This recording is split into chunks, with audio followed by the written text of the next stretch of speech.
What do you get if you add a pigeon and a stool? You get a stool pigeon. But what is a stool pigeon?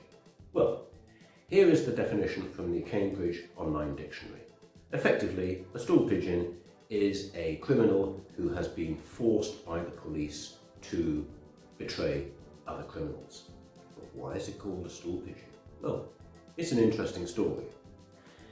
When we talk about idioms, most idioms have a fairly logical reason for their existence, and these reasons tend to be related either to something that is universal about the human condition or something that is related to the history of the country of origin of the language. A few weeks ago I did a video on sailing and ship idioms, and it's no great surprise that there are so many of these in English because effectively Britain is a maritime nation. You'll find Dutch and Italian also have a lot of shipping idioms. Instead, a landlocked country, like for example Uzbekistan, I suspect has very few shipping idioms because they don't have any sea. An idiom like stool pigeon is unusual in this respect, and here is the story. The story starts in 1914. This year is famous for the outbreak of the First World War. America did not enter this war until 1917, but there was another historic event which took place in that year. On September the 1st of that year, the last known passenger pigeon, a female named Martha, died in Cincinnati Zoo.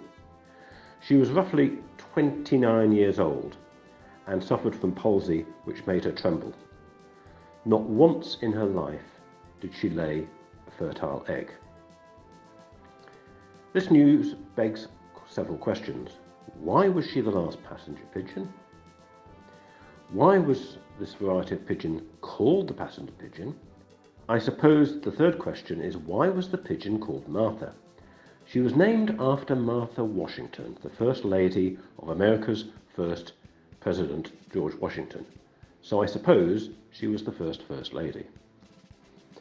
These birds were called passenger pigeons, not because they carried passengers, that would be silly, but because the French settlers called them pigeons de passage, referring to the massive migrations of these birds across the sky.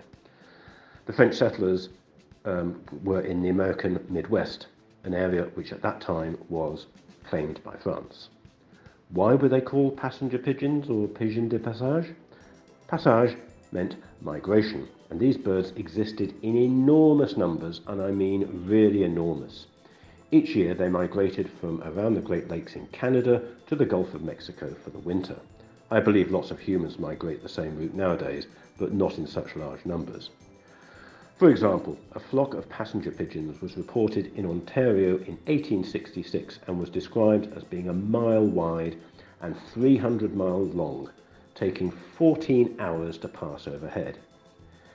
It's estimated that at the beginning of the 19th century there were between 3 and 5 billion passenger pigeons in North America who migrated every year between the Great Lakes and the Gulf of Mexico.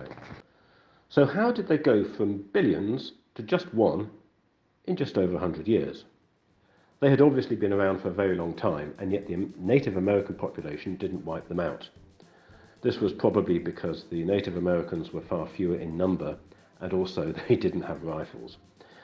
When settlers started to colonize the American Midwest, billions of passenger pigeons darkened the skies. So large were these flocks that one farmer in 1825 complained of needing to stand guard on his crops against the feathered avalanche, as thousands of passenger pigeons descended on fields of corn, wheat and barley. After an hour, they had devoured everything. This soon began to change. First of all, as more and more land began to be used for farming, passenger pigeons lost their habitats. The other reason for the rapid decline in passenger pigeon numbers was that, unfortunately for them, they were very, very tasty.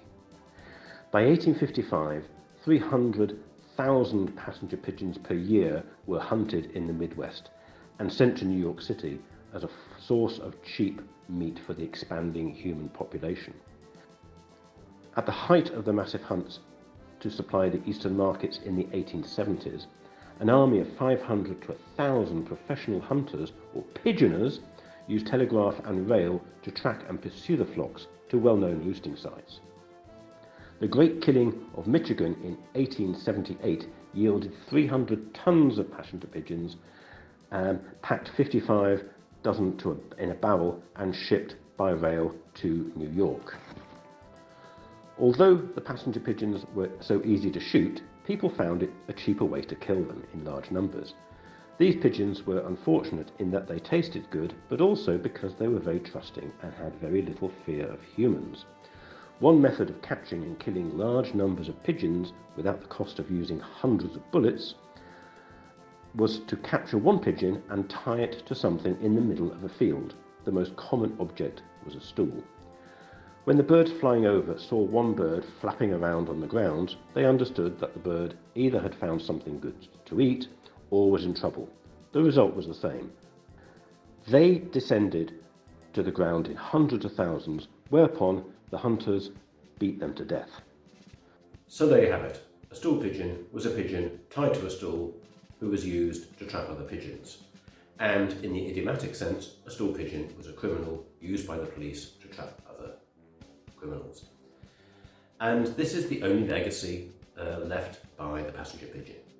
Doesn't seem right somehow that their only legacy is a disparaging term, but that's life.